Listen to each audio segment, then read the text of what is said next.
Episodio 1. ¿Por qué Dios cayó durante 400 años? Durante siglos, la voz de Dios había guiado al pueblo de Israel mediante profetas que hablaban con autoridad divina. Isaías había anunciado consuelo y juicio.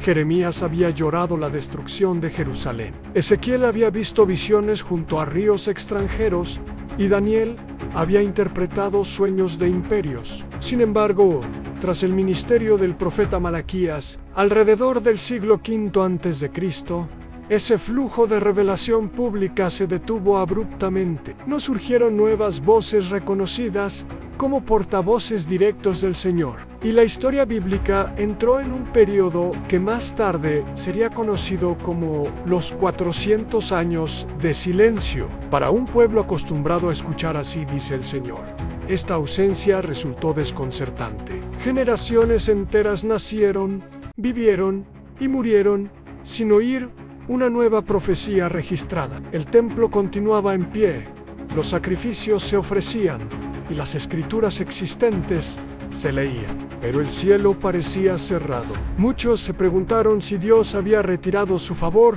o si las promesas antiguas aún seguían vigentes. El silencio no era solo teológico, era profundamente emocional y nacional. Mientras tanto, el mundo no permaneció inmóvil. El imperio persa, que había permitido el regreso de los judíos del exilio babilónico, dominaba la región. Bajo su administración, Jerusalén fue reconstruida y la vida religiosa reorganizada. Pero esta relativa estabilidad no duraría para siempre. En el siglo IV a.C., un joven rey macedonio llamado Alejandro Magno lanzó una campaña militar sin precedentes, conquistando territorios desde Grecia hasta Egipto y más allá, hasta las puertas de la India. La expansión de Alejandro no solo fue militar, sino cultural. Introdujo la lengua griega como idioma común, difundió la filosofía helenística y fundó ciudades que funcionaban como centros de intercambio intelectual y comercial. Para el pueblo judío, este proceso de helenización representó un desafío directo a su identidad. Las costumbres griegas promovían valores muy distintos a la ley mosaica, y muchos temían que su fe ancestral se diluyera en medio de esta nueva cultura dominante. Tras la muerte prematura de Alejandro, su imperio se fragmentó entre sus generales. Judea quedó atrapada entre dos potencias, los Ptolomeos de Egipto y los Seleucidas de Siria. Durante décadas, la región cambió de manos repetidamente, sufriendo impuestos elevados, conflictos militares y tensiones políticas constantes. Aunque el templo seguía siendo el corazón espiritual del pueblo, la estabilidad era frágil y el futuro incierto. La crisis alcanzó su punto máximo con el reinado de Antíoco IV Epífanes, gobernante seleucida decidido a imponer la cultura griega por la fuerza. Prohibió prácticas fundamentales del judaísmo, como la circuncisión y la observancia del sábado.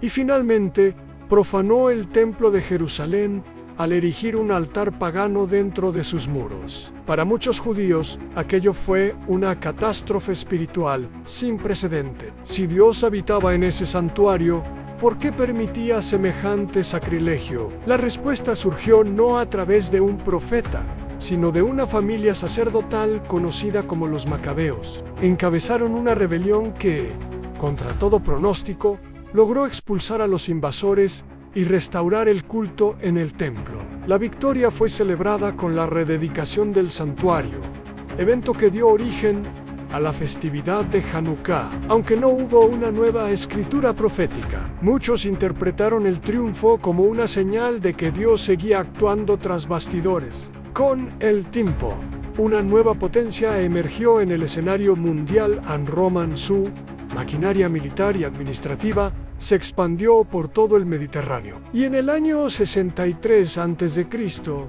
el general Pompeyo tomó Jerusalén, incorporando Judea al sistema romano. Bajo este dominio surgió Herodes el Grande, un gobernante conocido tanto por sus impresionantes proyectos de construcción como por su brutalidad. Amplió el templo hasta convertirlo en una estructura monumental, pero su reinado estuvo marcado por intrigas y violencia. Durante este periodo también se formaron diversos grupos religiosos dentro del judaísmo. Los fariseos enfatizaban la observancia estricta de la ley y las tradiciones orales. Los seducios, vinculados a la élite sacerdotal, se centraban en el templo. Los esenios buscaban pureza en comunidades apartadas, y los celotes promovían la resistencia armada contra Roma. Cada grupo reflejaba una manera distinta de responder al silencio divino y a la opresión extranjera. A pesar de las divisiones internas, una esperanza común persistía: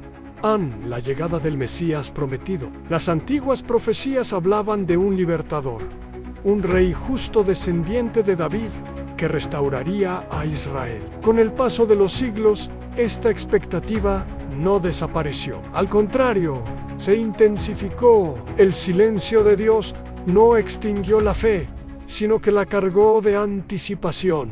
Heretic, todos los cambios ocurridos durante esos siglos, una lengua común que permitía comunicación entre pueblos, una red de caminos romanos que facilitaba los viajes, comunidades judías dispersas por numerosas ciudades y una profunda expectativa espiritual, crearon las condiciones ideales para un acontecimiento trascendental. Cuando el silencio finalmente se rompió, no fue con un imperio ni con un ejército, sino con el nacimiento de Jesús de Nazaret. Así, los llamados 400 años de silencio no fueron una ausencia absoluta, sino un periodo de preparación histórica y espiritual. Mientras parecía que Dios no hablaba, estaba reorganizando el mundo para un momento decisivo. El silencio no significaba abandono, sino estrategia divina. La historia demuestra que, incluso cuando el cielo parece callar, los acontecimientos en la tierra pueden estar formando parte de un plan mucho más grande de lo que cualquier generación puede percibir en su propio tiempo.